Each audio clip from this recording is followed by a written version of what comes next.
Good morning, everybody, and welcome to the third day of the Blue Talks in the Blue Economy Hall. It's a great pleasure to be here and start the ball rolling with we've got 5 Blue Talks during the course of today, all focusing on different elements to do with this transformation of the industry, this change that we're all going to see.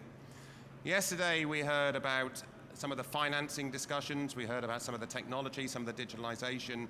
We're going to go into some more elements of that during the course of today, but this first Blue Talk that we've got is on cross-industry collaboration and indeed system change. And by system change, we could mean the whole system within the shipping industry or the maritime sectors, but also internal systems within businesses as well, how they internally shift their focus as we go through certain change.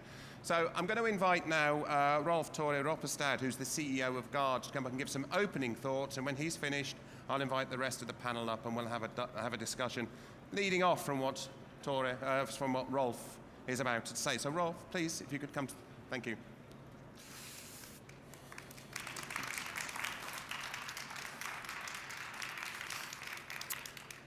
Thanks a lot for the introduction, Craig. I would like to speak about 2 topics. First, why is collaboration more important than ever in the maritime industries? And secondly, what kind of leadership do we need in this moment in time when we are facing a number of challenges which we have to solve together? First, why is collaboration more important than ever? We have recently seen the devastating pictures from Ukraine. There is high conflict level in the world. We see increased tension and polarization between regions. And our maritime industry is certainly, by nature, a global industry. And the development in the world has huge impact also on our industries. We see interruptions in logistic chains. We see problems continuing the free trade we are all used to, and that is definitely a huge challenge. I think our own industry, the marine insurance industry, is exemplifying the global nature of our business. In Guard, we are insuring more than 50% of the world tonnage, either for P&I or hull. If you look at the international group of P&I clubs, 13 companies are insuring 90% of the world fleet. So one small wheel in the whole maritime sector has a very wide reach. And that just illustrates how important it is to keep global trade running. We will all be suffering from these interruptions we now see, and those which will suffer most is probably those which need development most. And that is why we really have to stand together and work to keep trade flowing in a very challenging time. Then what kind of leadership do we need in this moment in time? We have important goals to reach in respect of the green transition. We have to overcome other challenges on the way, like the pandemics. But we certainly need the front runners, those which develop new technology which can make the leap for the industry. The front runners are essential. But I would like to highlight that just as important to make those big leaps, we need to make sure that we also lead the entire industry.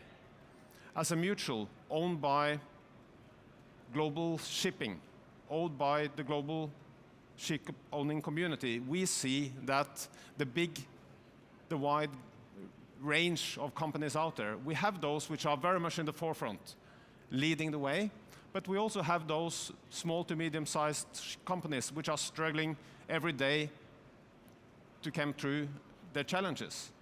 And to be able to reach our overall goals in the green transition, we need to have everybody with us. We need to make sure that also those which are not in the very forefront are following. We need to push everybody. And I think in that connection, strong international institutions are key. We need a strong ICS. We need strong organizations which keep the global maritime industry together. We need IMO as a powerful institution to set clear global guidelines, making sure that we have an even playing field across all markets. And finally, I would like to mention something which is very close to my heart, and that is that when we talk about green transition, I sometimes get the sense that everybody expects everyone to contribute with everything. And that is just not possible. I think a key to reach our goals is to focus on what we are good at. Make sure that we focus on where we can make the difference. We are all expertise in a certain field, and if each and every one of us sit down, focus, find the area where we can make a difference through our insight and expertise, we will get a long way. In Gard, it's about risk assessment, and it's about risk mitigation. It's about taking some of the transitional risk off the shoulders of the ship owners. And each and every one of us in the maritime sector has such an area to focus on which can contribute to reaching the common goal. And if we focus on what we are best at, we will be powerful together. I think I leave it with that, Craig. Thank you, Rolf. And I actually want to just kick off before I get the panelists to come up here, and I just wanted to ask you about that risk picture, because risk equals or can equal fear of change, fear of difference. From an insurance perspective and P&I perspective, when you look at the number of projects that are emerging, does that help you as an insurer in your risk assessment picture? I've seen a large number of projects, and a lot of people have said, well, why do we keep on seeing projects? Why do we see testing and development stuff like we see around the Norwegian coastline, and then similar stuff elsewhere, almost replicating the same kind of project? And people have said, well, why all these small projects? Why not just change? But how do all these projects help you and the insurance? Because it used to be, just to backtrack a little bit, about 10 years ago, somebody said to me, new technology on a ship equals a risk from an insurance perspective, because we don't know how it's going to work. And we also don't know how that vessel can be resold in the future. If it's a novel system or a novel technology, we don't know what the second-hand value is of that. So my question there is, how do these projects that we see, these testings that are done, help you identify your risk picture, and that in itself encourage that system change you were talking about? Well, I think it's important for us as an insurance company to engage in a number of these projects to better understand the risks the industry is facing through the transition. We have seen that in both in research projects, but also with some of the pilot vessels which have been launched. We have already seen the risks which was not there before, but which will be here in the future. And I think it's very important to be aware of those risks, and it's very important to mitigate those, because we don't want a transition at the expense of safety for human beings and other environmental issues. So we have to make sure that we understand the risk and mitigate it. But then we also have to accept as an insurance company that over the next decades we will face risks which are more uncertain than those we have been facing over the last few years. So that's a part of the game, and we still have an obligation towards the ship owners to offer them the products they need in the transition. Because that leads to another question in terms of when the ship owners come to you and they're looking at their premiums and they're looking at their insurance cover. Are you in a position now to be actively part of that discussion and not scare away ship owners that want to be part of the change? I guess what I'm asking there is insurance going to cost more as we see this novel technology emerge? I guess that some new projects will cost more and others will cost less based on the technology and the risk which is there. But the board of Gard has been very clear that they would like to see us looking at how to insure risk, not whether we are about to insure new risks. And I think that's the beauty with being a mutual. We are owned by our clients, so we are all in the same boat, and I think there is a mutual benefit for ship owners to have insurance companies which are able to take on those new risks, although that they are more uncertain than many of the current risks we are facing. Good, thank you. Could I ask the other panel members to come up onto the stage now, please, and just stand behind that table, because I just want to broaden this discussion out now a little bit and just go into the two areas that I really wanted to focus on, and that is the system change and the whole idea about better collaboration here, because Rolf was alluding to the needs to have better understanding to get the data, and that needs information coming to you as an insurance company to understand the technologies, understanding what the ship owners and the industry is actually going to. So I'm going to go around the panel very quickly and just to engage them in a discussion to see where the common themes are around system change and around this whole idea of collaboration and just to put everything into perspective. But I've got Ingvild here from Altera Investment Group, and Paul is from the World Ocean Council, and Ivar is from TGS, and I'm going to be talking to him about very much an internal system change with you. Sigmund, you are kind of representing here how the cargo owners are going to change their influence. And Øystein, I want to have a chat with you about how a very well-known Norwegian ship-owning company is going through its own system change and where you see the influences, where you actually play a significant role. But I'm going to go to Ingvild first here. I think, first of all, because you represent Altera Infrastructure Group, I think I'd like you just to explain who you are first because I think that's an important part of this discussion. Thank you. We are a ship owner that has about 25 shuttle tankers offloading from offshore fields with sophisticated technology in the North Sea, in Brazil, and in Canada. We have FPSOs that are producing oil at oil fields for decades. And then we have long-distance towage vessels that are moving these big FPSOs and FRSUs over huge distances, and then we have FSOs that are storage vessels. So we are part of the problem. We are part of the oil industry that needs to change fast. So, and that's very blunt of you to say that, isn't it? I think it's true. So how do you see yourself as a company? Because if you sold all your assets, then you wouldn't exist as a business, but somebody else would buy your assets and still be doing that role will still be there. So you going out of business doesn't change the system itself. So clearly, part of your role, part of what you're doing is to be part of that change by still doing what you're doing, but doing it differently, maybe. I think there are two aspects to it to be part of the solution as well. So one is to do as much as we can to decarbonize our existing assets and our existing industry.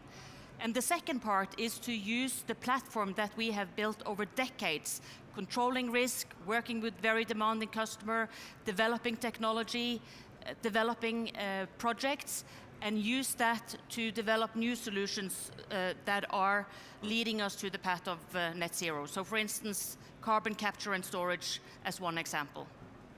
So it really is sort of putting your money where your mouth is. Absolutely. Good.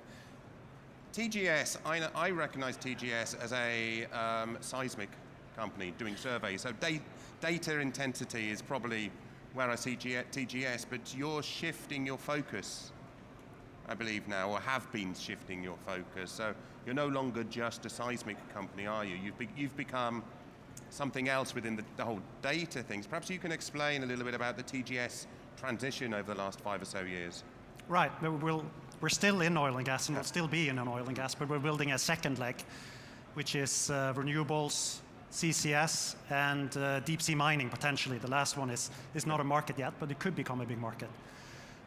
So TGS is, the core competency is really data processing, high power computing, data analytics, making sense of huge amounts of data. When we map areas for exploration for oil and gas, we contract the seismic vessels, and so we have third parties actually doing the data acquisitions, but then we process the data and make sense of it, basically. So that's also what we're going to do and are doing now in renewables. But there are big differences, of course. Seismic data is worth a lot by itself. It's high entry barriers to acquire that data. Renewables, for example, the data, wind data, for example, or solar data, is in and of itself not worth that much, but it's the solutions and the software solutions and how you make sense of it where you compete. So we are figuring out how to partner, how to acquire companies, and how to build organically. Like you said also, Rolf, building from our strength, but we also have to build new elements to TGS in order to be successful in these new areas. And that, I think, a lot of companies have that in common. We cannot just take what we have and hope that it works somewhere else. You have to combine it. So how does that system change, that internal system change, kind of work in practice? Did you have to go and recruit externally and build up new competencies within the business, or did you retrain? How did that process both. I joined TGS last year. I have 15 years experience from renewables and offshore wind. And I'm recruiting in my team people from that industry. So recruitment is a big part of it. Retraining is a big part of it. Partnership is a very big part of it. We have partnership initiatives in different areas. And of course acquisitions as well. Last year we acquired the world's leading market intelligence provider for offshore wind, 4C Offshore, so that's in-house now, and we have several other acquisitions ongoing to sort of fill in the blanks where we need to be. Yep. And Øystein, I'm going to turn to you now as another one of the two ship operators we've got here. Obviously, Odfjell is known for its tankers, its chemical vessels. What's the sort of transition that you see Odfjell going down? Are you going to be branching out into new vessel types, or? Well, we have to, and our journey has been around for a very long time. We have had a focus on sustainability, and I'm wearing my sustainability hat now for more than 100 years, and the best evidence for that is that we're still around. So, but the changes that we see now, we started that in early 2000. At that time, the fuel was not that very high on the agenda. It's not very expensive. Yeah. It was all about speed. But when it started to see the price of fuel starting to increase, we needed to look at how are we operating that. So we started major projects in order to reduce fuel. That was not from an emission perspective. It was from a fuel and efficiency and cost perspective. Right. And that led us to a major fleet transition program that we started to continuous looking at retrofits and looking at all the small details from big to small and how we can make our own fleet more efficient. And we were able to reduce fuel consumptions on our larger vessels from a RightShip rating from E to A in a short period of time. And when we're moving into the last couple of years, we see that the focus on emission, that will also give us a lot of advantages because of the investments that we have done from 2016 up till now. And where we are now, we have looking at our fleet and looking at all the details, what is possible for us to do going forward. And when we add that up together, we saw that it was possible for us to set also a ambitious climate target. So we have a concrete fleet transition plan that would take us towards our climate target. And that's really driving the transition for our perspectives. And that also have put Odfjell in a quite good position where we are compared to our competitors with regards to emissions. So when we see that our customers will have to pay and start to looking at select providers, either from a Scope 3 perspective or from an emission trade, from an emission tax perspective, then we see that we wanted to take a competitive advantage of that. So I think that journey will still be self-enhancing, and still that ball will still be moving faster. Let me take this to both of you then, as ship operators and owners, in terms of the people on board the vessels, because you're both. I come from Shell. I was a Shell cadet. I was on oil tankers and gas carriers when I was a lot younger, many years ago. How are you finding the crews part of this transition? Do you engage with the companies that provide your crews and talk to them? Are they aware of the transition? Are they up to speed with what's going on? And importantly, even, do they look at oil transportation and say, this is a dirty business, I want to get out, I want something cleaner? I'm talking about the pride in the industry, but still being part of that change. How do you keep the vessels running with the crews, keeping them motivated about what's going on in the world, and you're part of the solution as well as part of the problem, if you know what I mean? So all our crews are employed by us, so they feel Right. a very strong connection to the company, and we are a family. And I would say there is immense pride in trying to come with the lowest emission vessel, and we have competition every month on where can we tweak and how can we run more efficiently, doing all the things that we can do on board. So it's one important part of the decarbonization journey. Yeah. Okay. And from Oddfield? Yeah, and the same. I think that we are communicating a lot with our vessels and with our crew. They are very proud each time we get an award, and we can come up with ambitious climate targets and mention in important areas. We have also included emission reduction as a KPI in our incentive system across the industry, across our company. So on the shore side as well. So that is something that everyone is measured on. It means that's something that's on the agenda, that it's something that we are integrated into everything that we do. We just released our annual report, and I'll take the opportunity to talk about that. But in our annual report, everything is from a sustainability and emission reduction perspective is also integrated into our reporting there. So it's definitely something that's more and more on the agenda for everyone within the company, whether you are on board, whether you are in accounting or at executive management. So here we've been talking about the sort of internal pressures and the internal sort of discussion that you've had about change within the business or within the system. Let's look at some of the external factors now, and that's where I'm going to come to the cargo owners. Now, Sigmund, from your perspective at Sigler Carbon, first of all, explain what Sigler Carbon is, because I don't think many people will know, because you're a reasonably new business. And in doing so, obviously, I expect you to be moving into that discussion about why the cargo owners are starting to play a big role. We had a lot of discussion yesterday about how finance is kicking the ball down the road and making change. You've talked about the insurance element here as well. And now let's hear about the cargo owners. Yeah, Sigler Carbon is first of all, let's call it an advisor or an accounting company, which works for the big cargo owners. And then we're talking the big, especially the wet bulk side, which we are 80% of our client base. And then we have another 20 in the dry bulk space. What we do is to gather the information, the data needed on emissions or fuel consumption, as you say, on their behalf. So they have like a full accounting of what they see as exposure, to actually learn and train both themselves and understand this. And that's an important thing here, and we're talking about system change. There's two elements to it. First of all, we as an industry have had a habit of looking at this being a ship owner issue. Yeah. And that's an interesting thing we see now, is the big charters of cargo owners is now coming into the game. It's important to remember, shipping for a lot of the cargo owners is a side business. It's something they do to move their goods, right? Yeah. It's not their core business, and it hasn't been on the C-suite level. It's pulled into the sunlight now because it's driven by the decarbonization and the need to decarbonize. It's also seen as a new exposure coming into play. So that they have focus now, and they need to understand, and they need to train, and that's why we have a job to do.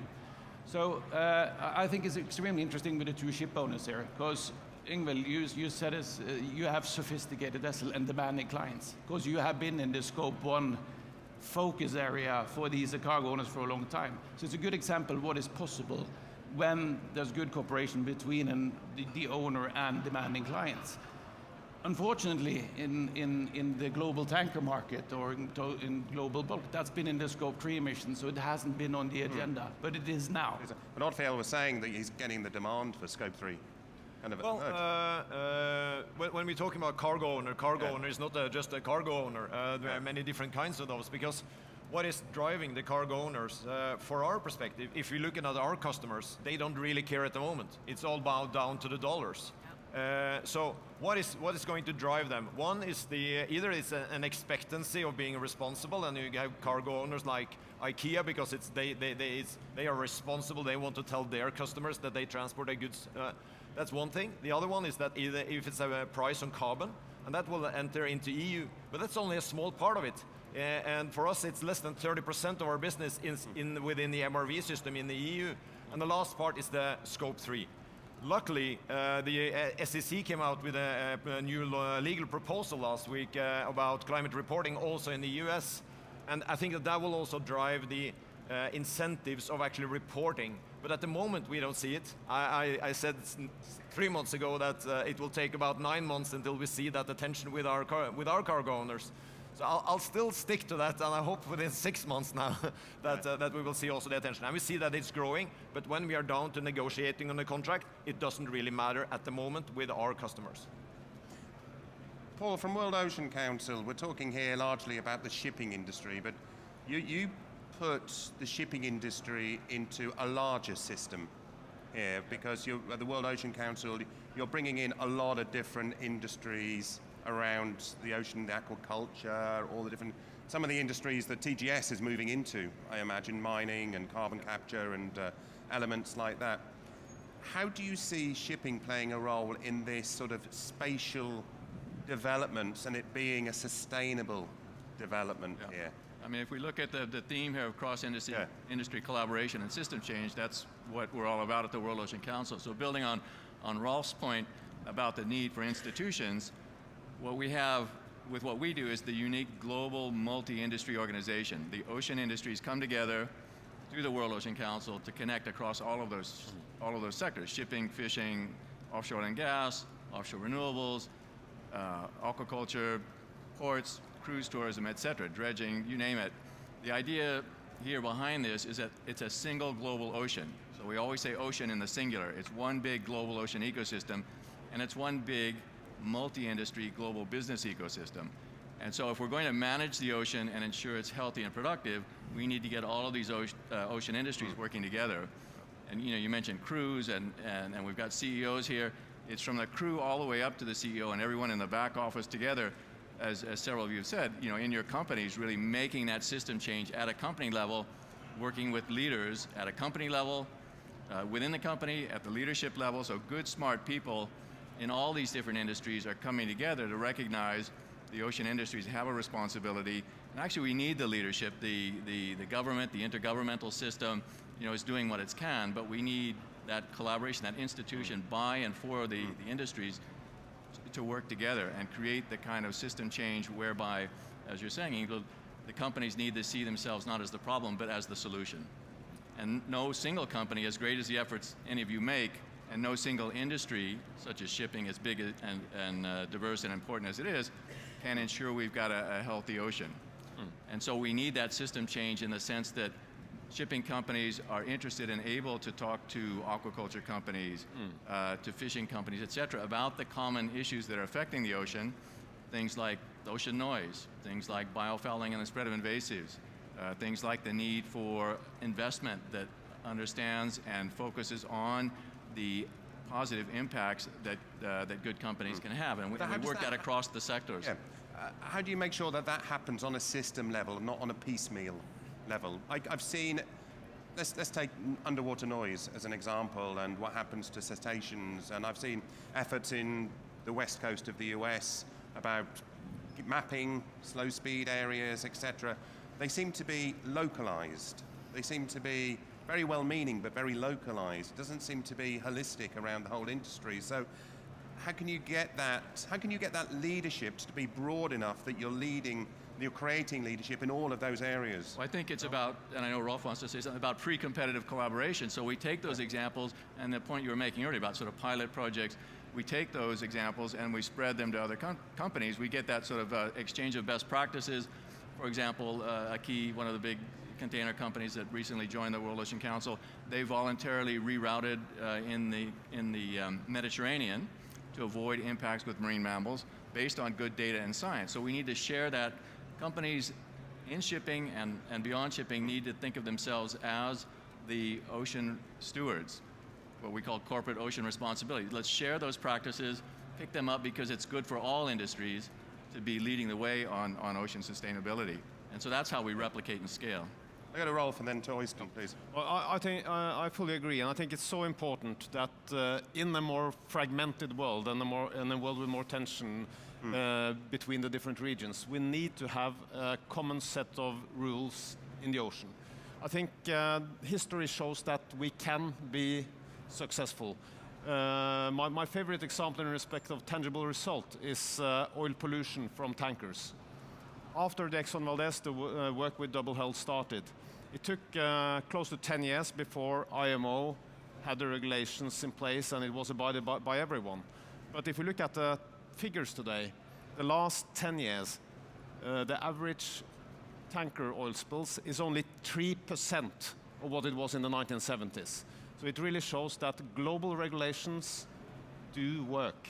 And we have to make sure that in the situation today with higher tension levels globally, we need still to keep a good global legal platform for the maritime industries. And all the new developing industries needs that kind of global legal framework as well. So while waiting for the big technological leap, we can do a lot on the governance side, on the legal side, to build a structure which will help all of us to manage the development and manage the risks going forward. I got to Øystein then to Eva. Øystein. Yeah, and following up on Rolf Tore's point there, following the regulations, which is really supported, because companies do not want to take more obligations than they have to unless they're regulated. And the challenge is that it's the only IMO that's the only one that can really regulate shipping. So there's a lot of initiatives that's going on at the moment, and I think that we are seeing a shift of that, because people are not and companies are not will not wait 10 years till they see the new regulations. So that's mean that we are developing standards. So following on your questions regards to the nature element, that will be included now. It is included in the task force on nature-related climate disclosures. That is just 1 year or 2 years behind the same standards for the climate risk. That is quite integrated now. We see that it's included in an EU taxonomy. When you're reporting on do no significant harm under EU taxonomy, that's included. And we will see that for the next 4 objectives under the EU taxonomy, that will also cover nature-related. And also the declarations from the G7 Cornwall meeting a couple of year back, but a focus on nature. That will now also be included in the Corporate Sustainable Reporting Directive, and that will be audited. So that means that a lot of companies has to report on this, and that makes it more transparent, and that means that customers and others also want to look into this, and that is accelerating, and I think that is also increasing the speed faster than we will see regulation get into force. So I think that we might see a shift, but we will also end up with people saying that it's not regulated yet, I don't have to do it, I don't have to put that extra cost into achieving it. But that's not leading, is it? That's following. No. Yeah. So as Rolf Tore's initial point, we need the front runners to sort of set the stage, jump down from the fence and take action. Okay, Eva, then Sigmund. Sorry, Eva, Sigmund, and then I'll go to you, but Eva first. Right. Before I joined TGS last year, I spent a decade in finance, and most recently at Export Credit Norway, and we were one of the first, Export Credit Norway were one of the first financial institutions to join the Poseidon Initiative, which is a global alliance of banks that commit to reporting on the emissions from the ships they're financing.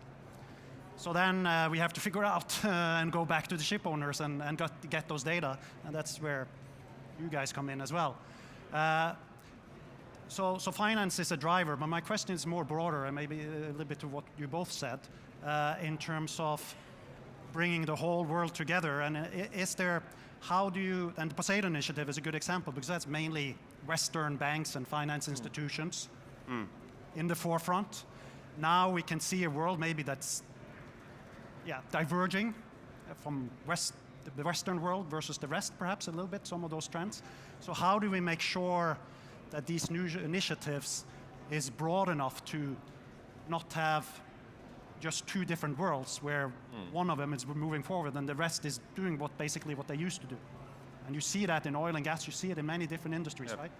So how do we ensure that? Well, that's part of that whole system change, isn't it? So you make sure that there are those companies that can lead, but then there are some companies or institutions or areas, regions that barely struggle to comply. So there's that leadership and the following. Going back to what you're saying, or best they can do is meet the regulations. You had something you wanted to add, and then I'll go to you, Invi. It's back to the point about regulations, and that needs to play together. Of course, regulations is important to enable these changes, But we see our clients separated in three. You have the typical clients who's there for the purpose of reporting, interesting enough, and that's because they need to learn. The second part is the companies who's actually taken a stand on reducing the footprint of their logistical or shipping activity, pushed mainly by their investors. Third, which is the biggest group of our clients and the most interesting, which I think is important as the front runners, is the companies that they see this as a business opportunity, driven by the potential carbon pricing, but they also see that being carbon efficient has an upside and gives them an advantage. So yeah, we clearly see that people in the industry is running ahead of regulations here. Yep. But we have to go beyond only reporting. Because I meet with banks and insurance, and when I talk about Poseidon principles, we're talking about the Sea Cargo Charter. Well, it lifts the data, it gives the attention, but then I ask, so what? So when do we get some better score and better rates by the banks? When do we get our reduced rates on insurance because of report on Poseidon principles? When do the Sea Cargo Charter actually decide, or charters actually choose to use a provider with less carbon? Yeah. At the moment, it's not. At the moment, it's only reporting. So, but in order to do that, and I'm provoking a little bit now, but in order to take the next step, you need the data. But I would also like to see, when do the banks come back and say, this is the benefit, and that gives it the incentives of actually doing the reporting. Okay, I'll come to you in a second now. Yeah, Actually, no, I want Rolf to answer that one first. Then I'll go to you. I'm happy to comment on that, Øystein, because marine insurance is a business where business is moving very slowly. When we get a vessel insured, we keep it maybe for 15, 20, 25 years. And as an example, at the last renewal in Guard, we renewed 99.6% of all business. So, you know, it's a very, very long-term business. So only the fact that we see that we need more modern ships in our portfolio is an incentive. And I can assure you that you are getting benefits for your new ships. Okay, Sigmund, then Ingrid. Short comment on that one. Quickly I now. totally agree with you. Because it's excellent with these new standards, but what we need to do, you need to get down to a more granular level, so you can actually create insight of the data. Reporting is not interesting of the purpose of reporting. It's the insight you can create and the predictive analytics you can make out of it. Yep. My view is that regulation will not get us there quickly enough. It is leadership that is required, and it is new business models where the risk is divided in a different way. And what you're talking about, you need those global collaboration, and then you need bold leadership to really take the steps that is required. And trust is the new capital. Because in order to go into that venture, you need to work with partners that you feel you can trust. And that is required to take those giant leaps. And that's the sort of thing we build by getting CEOs sitting down together. We open our Sustainable Ocean Summit with a panel of CEOs from 8 to 10 different sectors. So we have aquaculture sitting next to fisheries, sitting next to shipping, sitting next to oil and gas, sitting next to et cetera, to really build those relationships and those trusts. And it is about leadership. And I think this is where, you know, regulation is going to be putting the floor on this stuff, and we need to raise the floor. But as you say, we're not getting there fast enough. And this is where the kind of collaboration to provide and drive the shaping of good regulation, that good, smart companies will say, yeah, let's help make the regulation be the kind that we want to comply with, and then you're ahead of the game.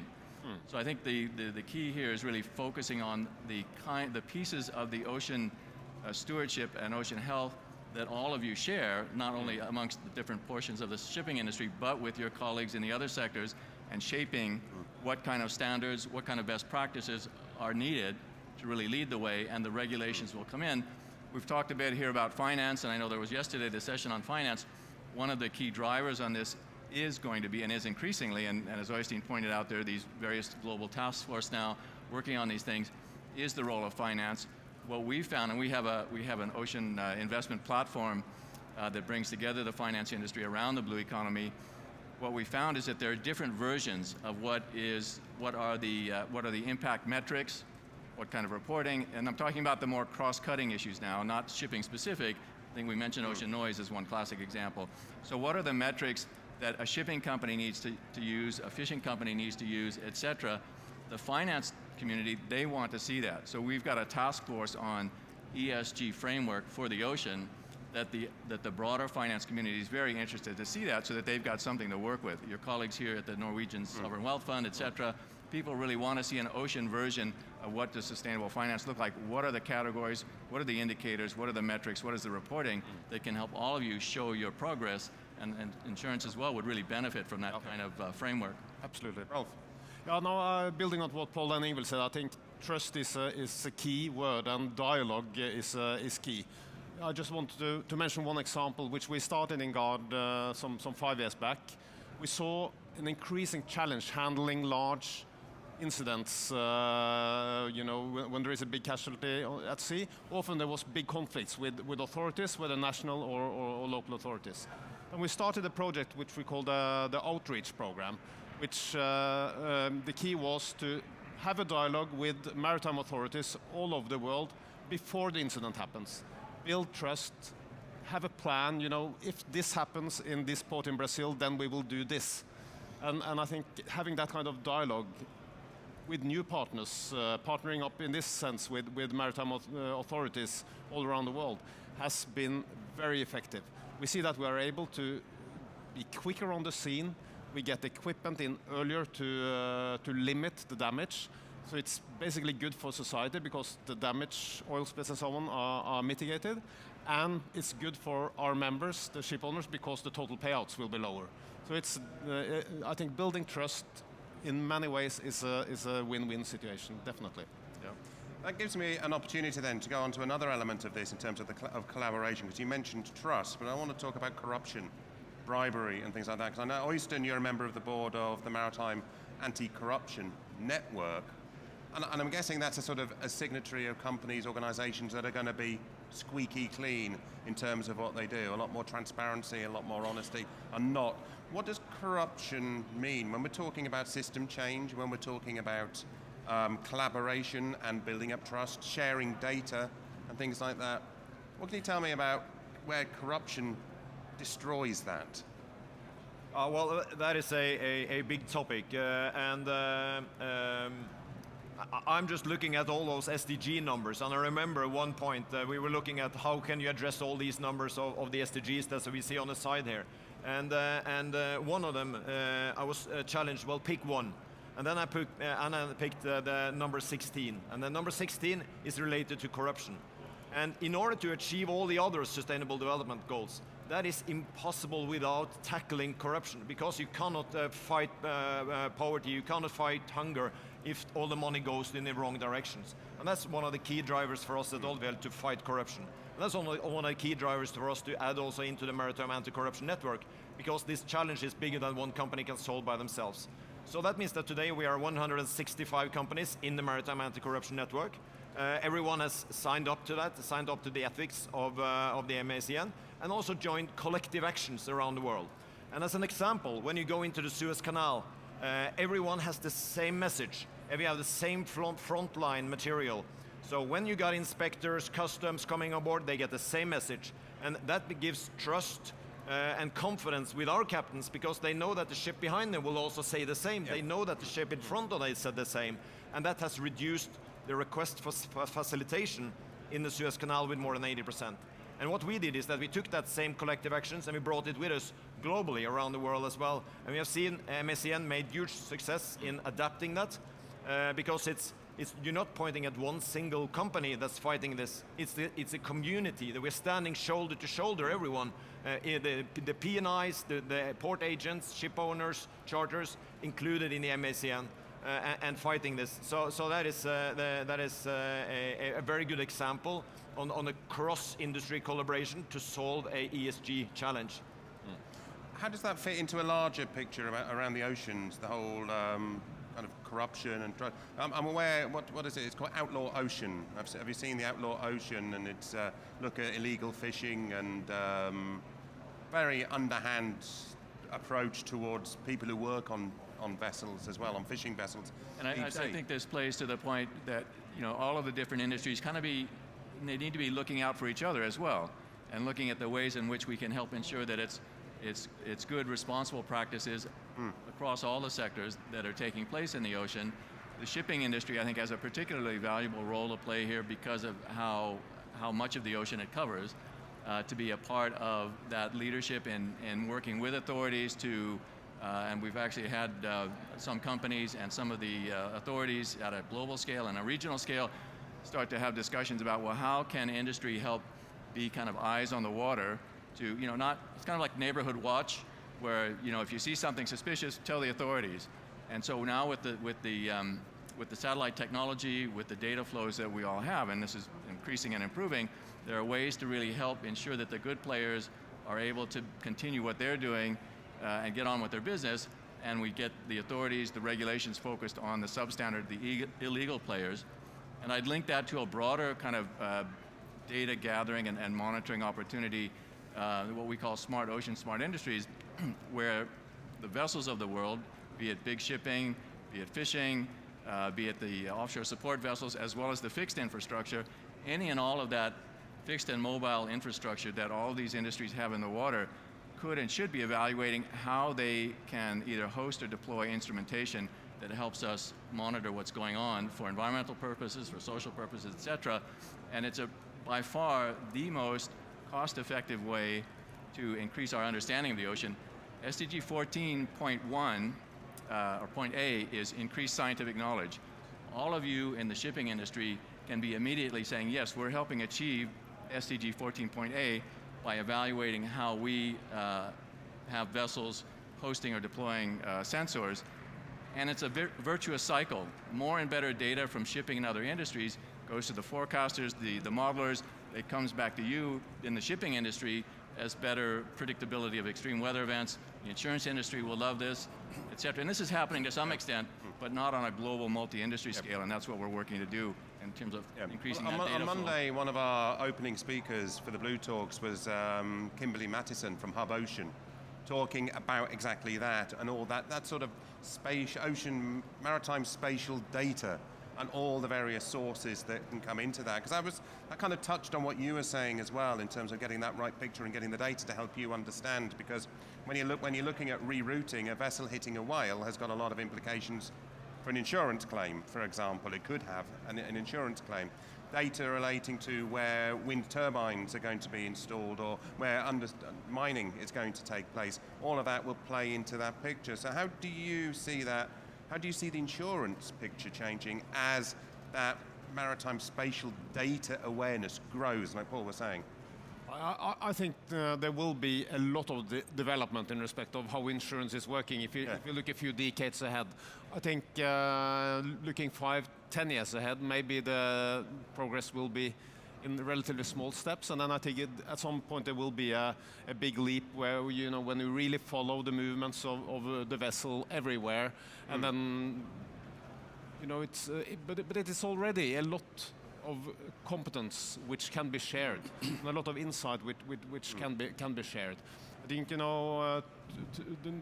that the captain of a vessel know exactly where the dangers are when he goes into a port. When he goes up a river in South America, he knows exactly where things have happened in the past. I think there is a lot of insight we can share, and in our industry, we have two strong cooperating bodies across the industry. We have the International Group for P&I, and we have IUMI with C4 here in Scandinavia for the whole business.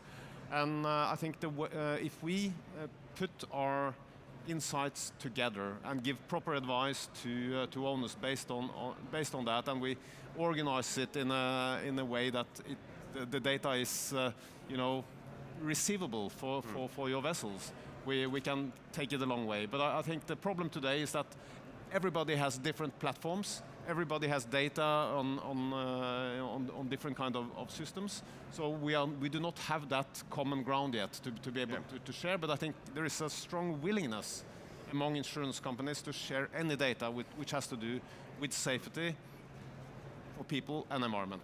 Eva. Yeah, it's really a revolution going on with data collection from the ocean. And that's important, like you touched on as well, for spatial planning and for use of the ocean. And I'm thinking in particular of offshore wind, which needs to become much bigger in order to reach the Paris goals. I mean, we're just getting started on offshore wind. But of course, that leads to potential conflict with other ocean users. So you need to find the most suitable areas. TGS just launched a couple of weeks ago a new tool that we call Axiom, where we put huge amounts of data. We have shipping traffic, we have environmental data, we have, of course, wind data, wave, you name it. I mean, many categories, infrastructure, cables, etc. And that can help you to find the right areas, because you need to aggregate all of these data to find the best areas. And then, exactly like you said, satellite technology, wind measurement technology, it's moving so fast and you're getting so much more data now, and it will happen during this decade. So much more in technology that we will be so much smarter over the next few years and get so much more insight that will hopefully also help reduce the conflict level in terms of ocean usage, and move even faster in terms of using the ocean, in this case for clean energy production. Sigmund. I totally agree that the intention of sharing and caring is a good picture, but we have to be realistic as well. There's a lot of business critical information out there, yes, and probably a lot of paranoia as well. So we also need to find a way to kind of collaborate. And using our system as an example, why are we allowed to reuse the data, our clients' data, to train our models that we then can give out? That's because we have clauses. What we have to anonymize, how we need to safeguard their critical side of the information and allow to use the less critical part of the information. So we also need to be kind of constructive in that dialogue as well. And do you find that dialogue is working? It comes down to that trust. It comes down to that collaboration, and that trust in collaboration, really. So do they trust you to use that data, and in doing so, increasingly say, yes, you can have more data, you can have this. Yes. We know where it's going to be useful now. In other words, they can actually see how it also benefits them to be able to offer that data so you get a collection of what's going on. Absolutely, because trust has to be built. Yeah. So you start on a minimum level and you earn that trust, and then you can develop. Yeah. Okay, good. No, I just wanted to touch upon some of the difficult things as well that are facing us as industry leaders. So even if we are extremely impatient in what we need to do, to achieve system change is extremely difficult. It's only 5 years until we have to build vessels that are here in 2050. Those vessels need to be net zero emissions. What technology should we build? How will there be an infrastructure for that fuel that we eventually choose? Those are decisions that are facing us today that we need to resolve quite quickly, but it requires a whole system to really work together. That's a system that isn't even, into some element of it, a maritime system. A maritime infrastructure system, infrastructure, shore-based, which technology, suppliers, the port. safety, Yeah. Availability, Yeah. business models that will allow you to take that risk, Yep. like you were talking to.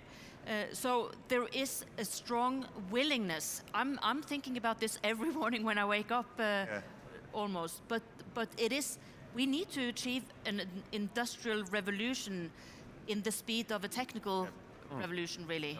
And I jump in and say that there are so many of your colleagues in other sectors that are starting to think about this more and more. So think about the number of merchant vessels there are. But let me tell you how many fishing vessels there are, 3 to 4 million. Yeah. So all of those engines, all of that CO2, what sort of fuel are they going to be using? Who's going to be designing and building those engines? So we're looking at the shipping industry to help shape the other, what I call vessel-based industries, to transition all of their vessels as well. Again, we're not going to get there with the ocean or the climate unless all of the industries that have a role to play are doing what they can to be leaders. Where shipping is out in front on many of these things, we want shipping to help lead the other industries as we think of ourselves as a global ocean business community to really make that technology, that system change that everyone needs. And there'll be economies of scale that then benefits the shipping industry in that. Oh. I fully agree. We have a big challenge when it comes to technology, when it comes to infrastructure.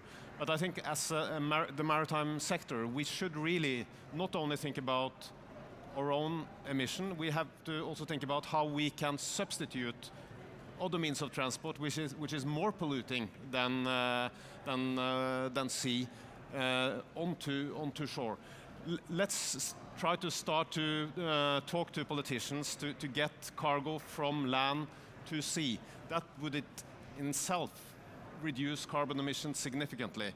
And then we have to build infrastructure, short sea trade infrastructure, which is based on no carbon technology. We have a number of stands here with very interesting, innovative solutions, whether it comes to electrical vessels, when it comes to other types of fuels. And we need to make priorities as a society, get the politicians on board to get more transportation of cargo out on water and off the roads. I saw there was a press release from Clarksons this morning about the Q1 new build orders being the highest number of orders, percentage of new buildings that have got clean tech solutions on board. It's never been so high as a percentage, although the numbers themselves are reasonable. Eva, and then Sigmund. Eva. Yeah, a question to the other panelists. How important is society's willingness to pay for new technologies? Yeah. Because I think there are some instructive cases in history in terms of the build-out of and scalability of renewable energy. If you go 15 to 20 years back, solar energy was something for those who were really, really interested in clean energy because it was so expensive. But then Germany started paying tens of billions of euros per year in subsidies to build out solar. They just said, we're going to do it. We're going to build an industry as well, but we're going to get it. And that started that scalability, right? I mean, it cost society a lot, but it built an industry and it built scale in it very quickly. And now, of course, solar is a commercial industry or fully commercial power production in most countries of the world. Cost of energy has been reduced by 95% in 15 years, 95%. And that comes from scale and technology development, one thing after the other. Take CCS, that hasn't been that success because I would argue that the society's willingness to pay for scaling CCS hasn't been there. Yeah. But CCS is more or less where it was 15 years ago, more or less. So I think, how important is this to sort of get that scale in terms of putting the cost, taxpayers' money, basically? How much we're willing to pay in the taxpayer, but how much of that will be? I mean, I sometimes hear that the cost increase on a pair of trainers is minimal when it comes to the shipping cost of using fuel increases. So if that knocked down, will it get noticed? So I think society, I see particularly in Norway there's an appetite. There's great appetite. I see what Innovation Norway and Enova are doing. Then that's leading the way to some extent. There are other countries also very active in actually putting taxpayers' money into R&D, into scaling up, into creating change and not just within the maritime sector. But Sigmund, let's go to you. I've only got 2 minutes left. So. So I'm going to be quick on it, but I just want to point back, as like small good news in this, point back on an early comment that shipping is now being pulled out of the shadows and is actually an issue on the sea tables around in the big companies. Of course, that also means, if you look on from a CEO perspective, cost of action when it comes to decarbonization, to sponsor with a 10-year charter and a premium rate is actually quite a cheap way of reducing your footprint. If your alternative is electrifying the North Sea or upgrading your refinery. So we are lifting it up to a strategic level where also the discussion is different than back to the normal nickel and dime discussion.